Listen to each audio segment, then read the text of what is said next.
Well, I always thought it was I was going back to Liverpool. In the pre-season, just before we started back at Real Madrid, we had learned that Liverpool was interested in obviously taking me back, and I was obviously interested in coming back because I had done what I wanted to do. I had a great time in Spain, but of course the Premier League was what I loved, and being in England was what I loved, and certainly being at home and hopefully at my home club was what I wanted. But just as I think we met at Bruno Chirou's house because he was away at the time, and my sister was mates with his wife, so we thought we'd have a real quiet meet. Obviously, if I came back to Melwood, alarms would have been raised. So we managed to sneakily have a meeting in an empty house, and everything was just brilliant. You know, me and Rafa were absolutely fine. Rick Parry and my agent, absolutely everything sorted, and I went back to Madrid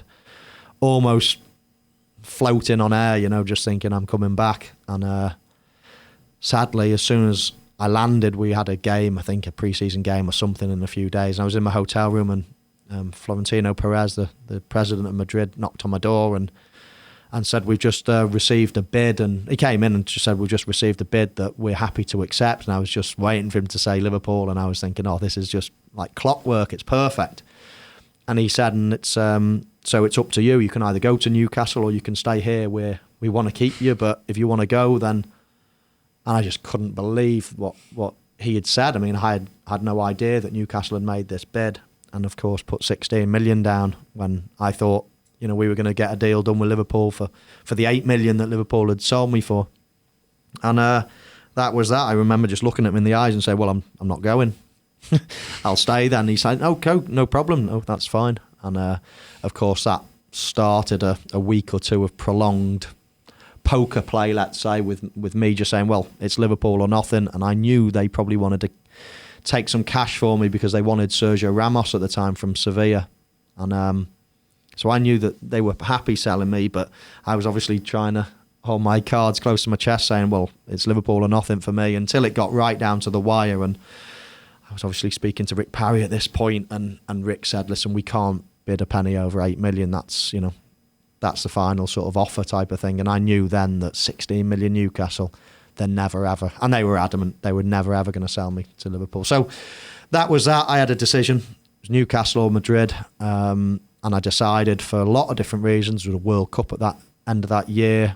Of course, Madrid had bought Robinho as well. And I was just thinking, am I going to play much? I need to be playing. I'm in the guts of my career, so to speak. I need to be playing. So I decided that I'd go to Newcastle, but on the proviso that I had it in my contract to be able to come to Liverpool after the first season in the summer. And I was just hoping, obviously, that Liverpool might be able to have raised the funds in the meantime or something. I don't know, but I was just hoping that was almost a compromise in my mind again, that I thought, okay, I'll go to Newcastle on that basis. But of course, you know, do my knee in the World Cup and do this and do that, and you know, it just never happened after that. And there's a bit in the book you talk about a family vote as well. Quite an interesting story. Can you tell me a little bit about that? Yeah, I use the word vote. I mean, when I came back, and of course it was narrowed down, so you can either go to Newcastle or stay at Real Madrid. Of course, it's always going to be your decision at the end of the day, but none of them were ideal, and that's the problem, you know. And that's nothing against anyone. My idea was Liverpool, and that's, you know, not because I'm doing an interview here in Liverpool. That's just because, you know. And I don't make any apology. And do you know what?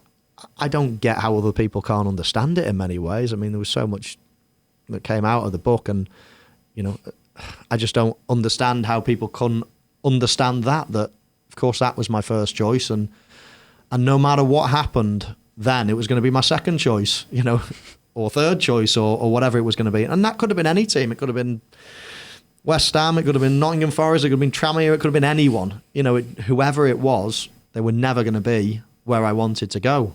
And you could say, well, it was always going to fail then if you had that attitude that, you know, but I defy anyone to have preferences, you know. It's just a natural thing to happen. But anyway, sadly, I couldn't get back to Liverpool. And then it was right, come on, we need to make the best of, you know, you're still in your mid-20s, you've still got a life, you've still got a career, you've still got to play football and play to the best of your ability, and that's where my career took me. Then I've just have to try to stay at the top level, and some of the decisions after that were always with that in mind.